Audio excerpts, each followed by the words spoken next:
ಪತ್ರಕರ್ತ ಬಂಧುಗಳೇ ಹಾಗೂ ಎಲೆಕ್ಟ್ರಾನಿಕ್ ಮೀಡಿಯಾ ಬಂಧುಗಳೇ, ಇವತ್ತು ದಲಿತ ಹಕ್ಕುಗಳ ಸಮಿತಿಯಿಂದ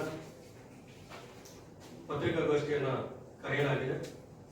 ಉದ್ದೇಶ ಒಂದು ರಾಜ್ಯ ಮಟ್ಟದ ಅಧ್ಯಯನ ಶಿಬಿರ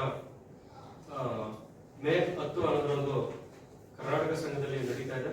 ಅದರ ಭಾಗವಾಗಿ ಒಂದು ಪತ್ರಿಕಾಗೋಷ್ಠಿಯನ್ನು ಆಯೋಜಿಸಲಾಗಿತ್ತು. ಈ ಪತ್ರಿಕಾಗೋಷ್ಠಿಗೆ ಆಗಮಿಸಿರ್ತಕ್ಕಂತಹ ಬಿ ರಾಜಶೇಖರ ಮೂರ್ತಿ, ರಾಜ್ಯ ಉಪಾಧ್ಯಕ್ಷರು, ದಲಿತ ಹಕ್ಕುಗಳ ಸಮಿತಿ, ಇವರು ಕೂಡ ಹಾಜರಿದ್ದಾರೆ. ಅವರಿಗೆ ಸ್ವಾಗತವನ್ನು ಬಯಸ್ತಾ, ಅದೇ ರೀತಿ ಸಿ ಕುಮಾರಿ ಅವರು ಈ ಸ್ವಾಗತ ಸಮಿತಿಯ ಈ ಕಾರ್ಯಕ್ರಮದ ಯಶಸ್ವಿಗಾಗಿ ಸ್ವಾಗತ ಸಮಿತಿಯ ಕಾರ್ಯಾಧ್ಯಕ್ಷರಾಗಿರ್ತಕ್ಕಂಥ ಸಿ ಕುಮಾರಿ ಅವರು ಕೂಡ ಹಾಜರಿದ್ದಾರೆ. ಅವರು ಕೂಡ ಸ್ವಾಗತವನ್ನು ಬಯಸ್ತಾ, ಅದೇ ರೀತಿ ಜಿಲ್ಲಾ ಕಾರ್ಯದರ್ಶಿ ಅಂಬೂಜಿ, ರಾಜ್ಯ ಸಮಿತಿ ಸದಸ್ಯರಾದಂತಹ ಗಿರಿಜಮ್ಮ, ಮತ್ತೆ ಆರ್ ಕೃಷ್ಣ, ಜಿಲ್ಲಾಧ್ಯಕ್ಷರು, ನಾನು ಹಾಜರಿದ್ದೀವಿ. ನಮ್ಮ ಈ ಪತ್ರಿಕಾಗೋಷ್ಠಿಯನ್ನು ಉದ್ದೇಶಿಸಿ ನಮ್ಮ ಬಿ ರಾಜಶೇಖರ ಮೂರ್ತಿ ಅವರು ಮಾತಾಡಿದ್ದಾರೆ. ಎಲ್ರಿಗೂ ನಮಸ್ಕಾರ. ಈಗಾಗಲೇ ನಮ್ಮ ದಲಿತ ಹಕ್ಕುಗಳ ಸಮಿತಿ ಕರ್ನಾಟಕ ರಾಜ್ಯ ಸಮಿತಿಯ ಪದಾಧಿಕಾರಿಗಳು ಮತ್ತೆ ಜಿಲ್ಲಾ ಅಧ್ಯಕ್ಷರಾದಂಥ ಕೃಷ್ಣ ಅವರು ನಮ್ಮ ಪತ್ರಿಕಾಗೋಷ್ಠಿಯ ಉದ್ದೇಶ ನಿಮ್ಗೆ ತಿಳಿಸಿದ್ದಾರೆ. ಬಂಧುಗಳೇ, ನಿಮಗೂ ಗೊತ್ತಿದೆ, ಯಾಕಂದ್ರೆ ನೀವೆಲ್ಲರೂ ಜನಸಾಮಾನ್ಯರ ಜೊತೆ ಮತ್ತೆ ಆಳುವ ಸರ್ಕಾರಗಳ ಜೊತೆ ಬೇರೆ ಬೇರೆ ಸಂದರ್ಭದಲ್ಲಿ ಒಡನಾಟ ಇರುತ್ತೆ ನಿಮಗೆ. ನಾವು ಸ್ವಾತಂತ್ರ್ಯ ಗಳಿಸಿ 78 ವರ್ಷ ಆಗಿದೆ, ಸಂವಿಧಾನವನ್ನು ಅಂಗೀಕರಿಸಿ 75 ವರ್ಷ ಆಗಿದೆ ಅಂತೆಲ್ಲ ಹೇಳಿ ಆಚರಣೆ ಮಾಡ್ತಾ ಇದ್ದೀವಿ. ಸ್ವಾತಂತ್ರ್ಯ ಗಳಿಸಿದ ಮೂಲ ಉದ್ದೇಶ ಏನು? ರಾಷ್ಟ್ರಕವಿ ಕುವೆಂಪು ಅವರ ಆಶಯದಂತೆ ಸರ್ವರಿಗೂ ಸಮಬಾಳು, ಸರ್ವರಿಗೂ ಸಮಪಾಲು ಅಂತ ಒಂದು ಸ್ವಾತಂತ್ರ್ಯದ ಆಶಯ ಹೊತ್ತಿ ನಮ್ಮ ಹಿರಿಯರು ಪ್ರಾಣ ತ್ಯಾಗ ಮಾಡಿ ಹಲವಾರು ರೀತಿಯ ಬಲಿದಾನಗಳನ್ನ ಮಾಡಿ ಬ್ರಿಟಿಷ್ ವಸಾಹತುಶಾಹಿಗಳಿಂದ ನಾವು ಸ್ವಾತಂತ್ರ್ಯ ಗಳಿಸಿರೋದು.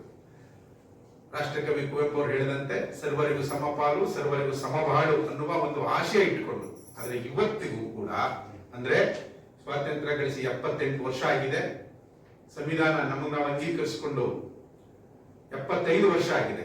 ಆದರೆ ದಲಿತರ ಸ್ಥಿತಿ ಮಾತ್ರ ಇನ್ನೂ ಗಂಭೀರವಾದಂತ ಪರಿಸ್ಥಿತಿಯನ್ನು ಎದುರಿಸ್ತಿದ್ದಾರೆ. ಅದಕ್ಕೆ ಉದಾಹರಣೆ, ಕೃಷಿ ಕಾರ್ಮಿಕರಾಗಿ ಕರ್ನಾಟಕ ರಾಜ್ಯದಲ್ಲಿ ದಲಿತರಲ್ಲಿ 41% ಇದ್ದಾರೆ.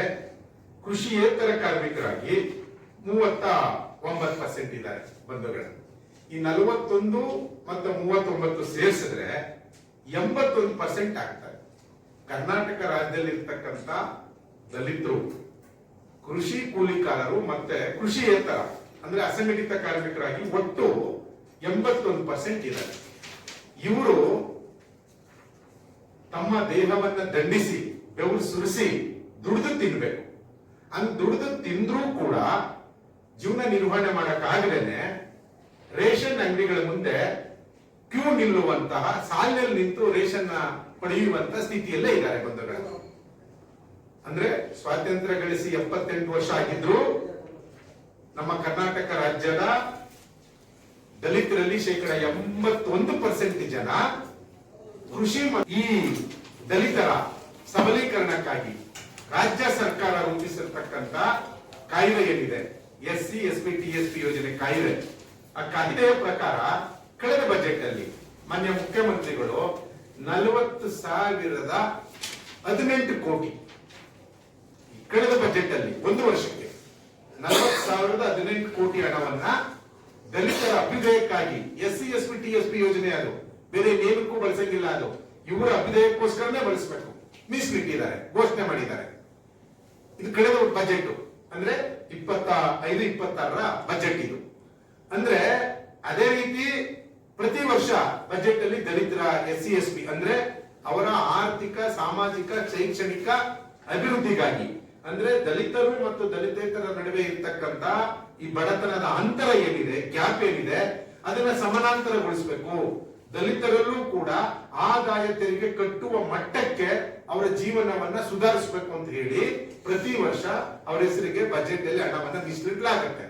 ಆದ್ರೆ ಈ ಅಂಕಿಅಂಶಗಳು ಏನ್ ಹೇಳ್ತಾರೆ, ಈ 81% ದಲಿತರು ಈ ಕೃಷಿ ಕೂಲಿಕಾರರಾಗಿ ಅಥವಾ ಕೃಷಿಯೇತರ ಕೂಲಿಕಾರರಾಗಿ ಕೆಲಸ ಮಾಡ್ತಾ ಇದಾರಲ್ಲ, ಇವ್ರಿಗೆ ಘೋಷಣೆ ಮಾಡ್ತಕ್ಕಂತ ಹಣ ತಲುಪ್ತಾ ಇಲ್ಲ. ಆದ್ರೆ ಪ್ರತಿ ವರ್ಷ ಬಜೆಟ್ ಅಲ್ಲಿ ಘೋಷಣೆ ಮಾಡ್ತಾರೆ. ಅದು ಎಲ್ಲಿ ಹೋಗ್ತಾ ಇದೆ, ಏನಾಗ್ತಾ ಇದೆ, ಯಾರ ಕೈ ಸೇರ್ತಾ ಇದೆ, ಇದು ನಮ್ಮ ಮುಂದೆ ದಲಿತರ ಮುಂದೆ ಇರ್ತಕ್ಕಂಥ ಪ್ರಶ್ನೆ.